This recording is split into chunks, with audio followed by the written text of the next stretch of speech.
dalykas. Tiesa, yra taisyklės, viskas. Nu ir aš jau sakau tam, kuris pasigėrė, sakė, aš vis tiek tarybinis generolas. Tuo metu jisai dar buvo vadas to kalėjimo, nes jis buvo sovietinis generolas. Misukonis man irgi gyrėsi jau po nepriklausomybės, kad yra sovietinis generolas ir labai to didžiuojasi. Ir to Adamkus jam pakabino didvyrio tą ženklą. Nu ir suprantat, ir aš einu ir sakau, tai va, tai čia pažeidimas, sakau, tai dabar aš rašysiu kažkokį rapą, nu vienu žodžiu, taip negalima, aš rašysiu dokumentą. Iš paskos manęs eina tas, reiškia, tas viršininkas ir sako, nu pažiūrėsim, kaip parašysi. Da, mes parašysim, kad jūs Kauno mafiją atstovaujate. Man pasidarė kaip baisu, žinokit, kaip man pasidarė baisu. Aš tiesiog įsivaizdavau, kad vat ims ir išeis rytoj laikraščiai. Ir viso gero tau, oželytė, tau yra mirtis, tu galėsi aiškintis, daužytis į krūtinę, tu galėsi prasiplėšti marškinius kaip žydas. Ir aš nerašiau. Man buvo baisu. Paskui jau kitais metais dar jau nuteisė tą genytę, pasodino į kitą kalėjimą. Aš tada jau tenai lankydamas viešai prie visų atsiprašiau, kad aš tada išsigandau, neparašiau. Bet po dar 1,5 metų aš stačiau mašiną Vilniuje, aikštelėje. Ir prie manęs, o aš tiesiog, mano apygarda būdavo tie kalėjimai. Visoje Lietuvoje aš tos pat kalėjimus, nes aš buvau sąrašinė antrą kadenciją. Vieną savaitę važiuodavau. Ir pribėga prie manęs, o jie visiems atrodo, kad jeigu tu jos lankyti, tu labai kiekvieną iš jų asmeniškai tiesiog pažįsti. Bėga, sakau, labadiena, Nijolė, labadiena, vyrai liepia perduot. Sakau, o žinot, kaip aš lankydavau, ten aš galiu į karcerį nueiti, kada jie nubausti. Ten, kada Praveniškėse buvo nušautas vienas kalinys, buvo sukilimas, nu pavyko išsiaiškinti, kad patys prižiūrėtojai režimo, kurie atsakingi, užvežė degtinę. Kažkam tai jiem reikėjo to. Vienu žodžiu, ten tokie dalykai darosi. Nes ir tie narkotikai, ir tie, kurie būdavo kalėjimuose, nežinau kaip yra dabar, tai yra, nu kaip, nugi patys tie darbuotojai ir įneša už pinigus. Jau nekalbant apie tai, kad jų geriausia pramoga Lukiškėse pasigert ir eiti daužyti su bananais to žmonės. Nu palauk, tai buvo. Kada aš pradėjau dirbti tenai, tai buvo. Tai suprantat, ir tas žmogus sako, tai vyrai liepia perduoti. Sakau, ką vyrai liepia perduoti? Sako, tai dabar jau jiem nusibodo, bet taip. Ir sako, mes jau girdėjom, kad kalba jie, kad vis dėlto pasakys. O ten Respublika, kiti laikraščiai, nu ko tai oželytė kalėjimuose? Gal seksualiai nepatenkinti? Nu ko? Nu vienu žodžiu, nu kokia velnė, nusėdėk savo ir nieko nedaryk. Nu vaikeli, jūs taip mojat. O žinot, ką apie save skaityti? O vaikai nuo manęs laikraščius liepdavo. Kada tu toks biški, nu, kaip ir, taip sakant, didvyris nori būti ir viską taip darai, kaip sakai, nu, tai baisu. Ir ką? Aš, pavyzdžiui, noriu gerai gyventi, aš nenoriu gyventi bet kaip. Ir jeigu man pasakytų, tu šliaužodama gyvensi, aš numirsiu, verkit manęs. Aš, kaip nors. Visi skirtingus dalykus gyvenimu vadina. Ir suprantat, ir pasakė man tas vyras, kad jie tiesiog ruošia šitą pranešimą tikrai spaudai, kad aš paprasčiausiai narkotikus pati tenai vežioju. Kadangi manęs niekas neturi teisės tikrinti, kad aš einu į zoną, niekas. Aš einu su telefonu, aš su ko noriu. Ant rytojus ryto aš surašiau preskonferenciją, pasakiau ačiū, viskas, vat kada atsisakau kalėjimų, ne, viso gero.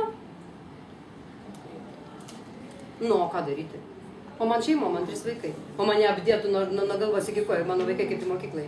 Ir taip jau nelabai galėjo eiti, bet įsivadindavo Landsbergistais ir muždavo ir dar ką darydavo.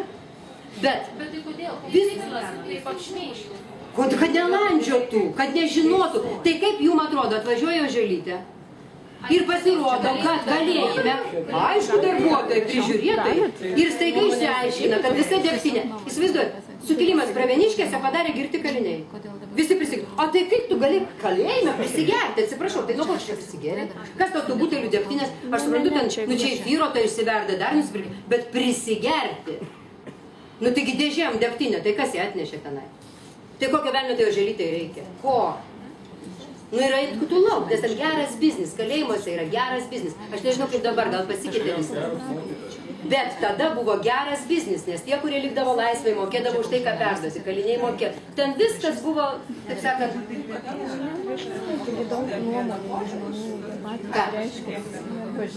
Ne, mes kalbėjome tiesiog apie tai, žmogus paklausė manęs, kokią patirtį aš gavau vaikščiodama pas kalinius. Aš išmokau ieškoti priežasčių, nes mane sukrėtė mano pačios supratimas. Anksčiau, kada aš bijodavau eiti į kamerą, tiksliau, nu taip šiandien nebijot, bet kada išgirsti žmonių istorijas, jie tau nėra tie žmogžudžiai, kurie mūsų, nu, įsivaizdavimo žmogžudys, tai jis kiekvieną sekundę žudo. O jis ne. Jam gyvenimas taip sukibo, jam tokia vaikystė buvo, jis tą įvykį padarė ir jis kaip laivas jau nuo kranto nuo to nutolo, mūsų visų žmonių sąmonė, jis dar tas, o jis jau kitas. ir su juo nieko ten niekas nedaro. Suprantat? Ir aš išmokau tiesiog būtent iš tenai, kad aš supratau, kad aš nebepykstu ant jų ir jie man nešlykštus, kad aš suprantu priešas, man netgi jų gaila. Nors, pavyzdžiui, aš visada sakydavau, kad tas kvietimas mylėk žmogžudį yra veidmainys, nu kaip jį galima mylėti. Bet tam reikalui aš pati savo ir savo Facebooko draugam parašiau 4. Paklausė vaikas tyliai, o kodėl turiu mylėti žmogų baisų, piktą, buką? Ne jį mylėk, mažylį, pasakiau, o jame kalinti ir kenčianti vaikiuką. Nes kiekviename žmoguje, jisai pats to nesuvokia. Jisai pats to nesuvokia. Bet čia aš irgi netokia protinga buvau. Aš turiu tokį įprotį. Patyriau gėdą šiais metais. Juodą, per Bibliją, ponia, jūs teisi visai. Juodą gėdą. Per kūčias aš visada, visi pavalgo kūčias, aš visada einu žiūrėti Kristaus kančios Melo Gibsono. Ir kiekvienais metais man tokia beprotiška mintis iššauna tą filmą žiūrint. Tokia, nauja, vienu žodžiu. Ir aš jau 10 metų jį žiūriu, gal, kas dar ten gali pasimatyti. Pasimato. Ir kiekvieną kartą pasimato. Ir dabar Facebook'e sakau, aš taip darau, taip toliau. Ir vienas čia dabar moteriškė man Facebook'e rašo, o tai ko čia jūs taip keistai darot, sako, čia kūčių naktis, čia laukimas ir aš įrašau, koks čia tau laukimas, čia paskutinė vakarienė. Ir taip aš su ją kaliausi, nes man tai paskutinė vakarienė. Neaišku, mylimoji, visai ne paskutinė vakarienė. Todėl, kad paskutinė vakarienė pasirodo būna iš viso prieš Velykas. O Jėzus Marija, bet kaip aš kaliausi, kaip aš liepiau jai nueiti skaityti Bibliją. Aina tokia mandagi, tokia fainolė, tokia gera, sako, paniliu, paskaitykit. Aš sakau, suprantu, jūs originali, jūs... Ir vis man apie originalumą. Sakau, baikit apie tą originalumą, sakau, jūs nueikit, sakau, paskaitykit.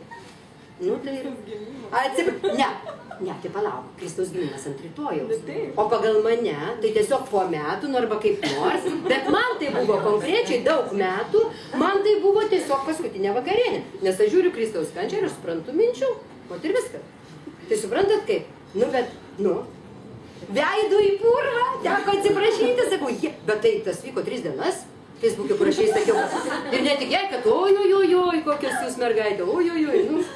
Logiškai, kaip gali būti paskutinė vakarienė? Mylimoji pasirodo ne. Pasirodo ne. Ne, jeigu O tai jūs... kaip suvokiant galų gale? Jeigu aš nesuvokiau, aš jau perskaičiau. Ir po to galvoju, ką daryti, galvoju, viešpatie, Jėzus Marija, tai 3 dienas tiek žmonių skaitė, taip galvoja. Ir kai kurie mane palaikė, kai kurie ant to sakė, ką jau čia. Vat kaip ir jūs. Žinai, svarbu švęsti, o ką jau ten atsai. Svarbu šventai, ir ką? Ir teko atsiprašyti. Jis sako, tai tiek to, sako panenėlė. Sako, tik aš žinau, kad jūs ten originaliai vastat. Bet kodėl aš užsiminiau jum apie tai? Todėl, kad vieną iš tų kartų, kada žiūrėjau tą Kristaus kančią, staiga aš supratau tokį dalyką, bet tai jau ne šiais metais dar kitą dalyką supratau. O supratau tokį štai dalyką. Daugelis sako, kad buvo žymiai labiau nukankintų ten žmonių, ten žiauriau užmuštų ir taip toliau. Tie, kurie ten skeptiškai žiūri tą istoriją. Tai ir baisus šis dalykas, nukryžiavo, ir žymiai baisesnių būna mirčių. Taip, ir žymiai nekaltesnių žmonių nužudo ir niekas čia jų nesudėvina. Bet kažkelintą kartą žiūrėdama, ką aš pamačiau tam Gibsono filme. Ogi, tai gal ten to ir nėra, tiesiog aš taip supratau, kadangi aš jau jį mintinai žinau, hebrajišką tą visą tekstą, hebrajiškai žiūriu. Kad jisai, matė tai, kas tas 4 eilis po to buvo parašytas. Čia dėl tos minties ir buvo. Kad pro tą socialinę asmenybę, mes visi, vėl apie teisingumą šnekam, mes visi esam socialinės asmenybės. Mes socialiai gyvenam ir už tai mūsų socialiniai tikslai pasiekti šio bei to gyvenime, turėti tą namą, kad būtų orumas, turėti pinigų, turėti, kad kiti gerbtų ir taip toliau. Čia yra socialiniai dalykai. Ir kiekvienas iš mūsų, sulig savo suvokimu platesnės gyvenimo prasmės, juos taiko. Vienas galvoja, kad jisai numirs rytoj. Va čia Facebook'e vienas vyras iškėlė čia vakar mintį, o kokia gyvenimo prasmė ir taip toliau. Ir kai aš pasakiau, kad kai numirsi, tai visas galas. Tai kai aš jam pasakiau, kad mėsos, kai numirs, tai mėsom bus galas, o žmogus eis savo ir nueis. Tai kur tavo horizonto linija siekia, tavo kaip žmogaus suvokimo, tiek tu naudoji tą savo socialinę asmenybę. Jeigu tavo socialinė asmenybė mato, tik tai šiandien noriu alaus, neturiu pinigų, bababutė turi pinigų, tau. Ne todėl, kad tu blogas, tu tiesiog. Mes matome to paties pasaulio kiekvieną skirtingą lopinėlį. Vienas mato daugiau, kitas mato mažiau. Ir jeigu vieno akis nukreiptos vien tik taip, jis tiek šiandieną mato, Nes mes visi kaip mokykloje mokiniai skirtingo suvokimo lygio, nors visi, kaip ir savo, nuo kūno amžiaus tas nepriklauso. Ir jisai žmogus aiškina, kad gyvenimas tik purvas, nes jis tik tiek mato, jis tikrai mato tik purvą, va tiek mato. Ir jis neprisigalvoja. Ir ginčyti su juo, kad yra kitaip, yra nesąmonė. Tai ką aš bandžiau su jumis padaryti, kad taip yra, kaip jūs manot. Nes tiek jūs matot. Ir jis ir viskas. Kitas mato ir to purvo gabaliuką, ir dar mato dar žalios spalvos. Ir tada jie gali pasipjauti vienas su kitu. Ne, ten yra žalias, sako, tu durnas, tu gal prigėriai. Nėra jokių žalių, purvas. A kitas mato dar. Ir tada jam gimsta prielaida, palauk. Tai jeigu ir to, gal ten dar. Ir jis tada išeina iš ginčo, nes jis tada supranta tai, ką sakė Sokratas, ir suprantu, kad nieko nesuprantu. Nes jis tai tada leidžia. Ir lygiai su tuo supratimo didumu mes naudojam savo socialinę asmenybę. Jeigu tu gyveni tik vat šiandien, ko tu nori, tu paėmei, užmušiai, tu atsisėdai, bet tu už tai alaus atsigeri, nes tu labai norėjai. Bet jeigu tu supranti, tu tiki ir tu žinai. Nes jeigu tu tiki nuoširdžiai, ateina laikas, kada tu žinai, kad vis dėlto šitas kūnas yra skafandras. Kaip paltas senas nusimeti ir tu nučiuožiai. Nes taip yra. Žmogus nuo gyvulio skiriasi tuo, kad gyvulys lieka žemėje, o žmogus yra dvasinė substancija, nors tu užmušk. Ir niekaip. Jūs pabandykite. Aš perskaičiau dabar, aš galvoju, kad čia mano tokios mintis ir man net būdavo nejauku kalbėti, o dabar taip drąsiai kalbu. Kodėl? Todėl, kad perskaičiau Jungo knygą, kurią prašau būtinai turėti knyginę, kad žmonės galėtų skaityti. Dabar išversta į lietuvių kalbą. Ten atsiminimai, pati paskutinė jo knyga.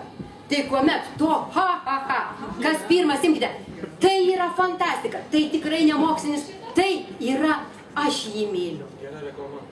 Aš jį myliu.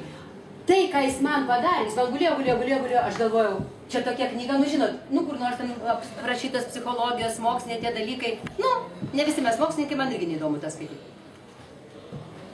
Kada šitoks visur pripažintas mokslų daktaras ir taip toliau, patvirtina tai, ką tu pats savo, taip sakant, galvojai, tai tada tu pats savo netoks lyriškas ir netoks kvaila moteriškė artistė tada darai. Ir už tai taip drąsiai gali su vyru šnekėti, kuris sako, kad ne. O vat jis irgi galvoja kaip aš. A jisai ne bet kas, jisai mokslo daktaras. Ar ten dar kažkas. Habilituotas ir daugelio universitetų garbės profesorius. Pabandykite savęs paieškoti. Jisai psichologas, jisai tiesiog psichiatras, kuris tengiasi pažinti savo psichiką tam, kad galėtų gydyti kitus žmonės, nes nėra galimybės, nepažinus savo psichikos, kaip jinai veikia, gydyti ir padėti kitiems.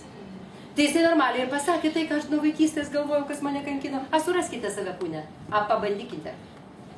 Mano mama nuoširdžiai galvojo, kad vaikas beprotis, kad sakai, mama, kur, man kokie 5 metai, aš atsimenu tą jausmą, kur, ir matau, kad nėra, kur. Ir aš verkiu, iš pradžių mamai atrodo, kad aš juokiuosi, bet aš nesijuokiu, aš atsimenu tą siaubingą jausmą. Ir jeigu žmogus nesusensta, nepagalvoja, čia viskas blogai. Jeigu jisai mato savo smunkantį kūną kaip tą kojinę, bet tą kūną savo, tu savo, ir jeigu tu supranti, kad, taip sakant, jisai supūstų nulėksi. Ir tas tau darosi realybė. Tada ir galimybės, kurias tu naudoji, va tas brutalumas, ta neteisybė, kur tu bebūtum, ar teisme, ar savo kokioje nors valdiškoje kontoroje, ar savo darbo vietoje, ar bet kur, jisai mažėja. Ir įsivaizduoti, ką tada išeina. Kad praktiškai viskas priklauso nuo to. Pasakiau tą pagrindinę frazę dėl teisingumo, kad teisingumo valstybėje yra tiek, kiek yra teisingų žmonių. Tai viskas priklauso nuo to, kaip tu galvoji, kas tu esi. Ir kuo daugiau individų kiekvienoj visuomeniai mato savo horizonto liniją toliau, o ne tik pagerti pačią nalaus, kad ir užmušus bobutę, vat tada ir skiriasi jų veikimo būdai tarpusavyje. Tavo viršininkas kas? Jeigu tavo viršininkas tas, kuris tau liepia kažką tai blogo padaryti ir tu padarai, nes tu nuo jo priklausai, tai yra taip. Bet jeigu tavo viršininkas ne jis, tai ir viso gero. Tu pasirinkimo neturi, tu galimybės neturi rinktis neteisingo veikimo, nes tau kaip pasakyti, taip tu darai.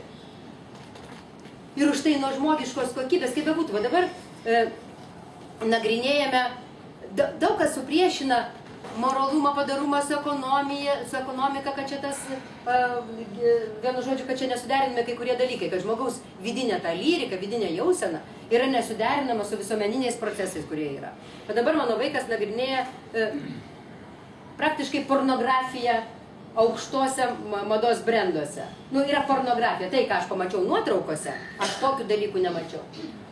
Tai yra Calvin Klein, tai yra aukščiausi mados brendai, naudoja lavonus, naudoja reklamai, naudoja prievartos scenas reklamai. Tų rūbų tenai, fashion reklam, bet tų rūbų ten nėra. Nu kaip, tie rūbai iš viso, nu, ten tik tai. Ir dabar skaitai, reiškia, mokslinius dalykus, o kodėl tai leidžiama, kodėl? O todėl, kad sakoma, nuogybę galima naudoti reklamai, kadangi tai vysto ekonomiką. Nu, spartina ekonomiką, žmonės tada perka daugiau, nes kodėl? Nu, jam atrodo, va ten viena mergina konkrečiai prievartaujama 5 vyrų, Calvin Klein. Ten. Amerika buvo didžiuliai ten tie stendai tokie. Tai vat, gal kuri jaučiasi nereikalinga, gal jie atrodo, kad jeigu užsidės ką nors su Calvin Klein, tai visi 5 ant jos tada supuls. Žmonėm išprievartaujami smegenys, žmonėm išprievartaujama psichika, žmonėm jiem pagimdomos iliuzijos, kad jie bus tokie patys, jie bus gėti. Vienu žodžiu, čia yra didžiuliai psichologų darbai, kaip paveikti žmogų įsigyti tai, ko jam visai nereikia, bet po tokiais siaubingais metodais. Ir pasakyta, kad, reiškia, ekonomika to reikalauja ir nuogumo reklamoje naudojimas yra labai naudingas, nes kadangi spartina ekonomika, žmonės daugiau perka, žmonės daugiau vartoja. O paskui mes paskaitome statistiką ankstyvų nusižudimų, ankstyvo nevaisingumo per anksti pradėto lytinio gyvenimo, iškrypimų, psichozių, neurozių ir valstybių suvartotų pinigų tam. Tai jeigu sudėti balansą iš naudos, kuri duoda va tokia siaubinga reklama, ir minuso, kurį valstybės privalo skirti po to reanimacijai arba laidojimui tų pačių žmonių, tai kaži dar kokios tos, viskas vis tiek atsiremia į žmogaus kokybę, tu nori tu ar nenori. Nieko, mes esam gyvi, mes esam dvasingi ir tu nuo to niekur nepabėgsi. Tu gali kurti kokias nori struktūras, gali kurti kokius nori įstatymus. Jeigu nekokybiškas žmogus ateis į tas struktūras ir į tos įstatymus, ką reiškia nekokybiškas?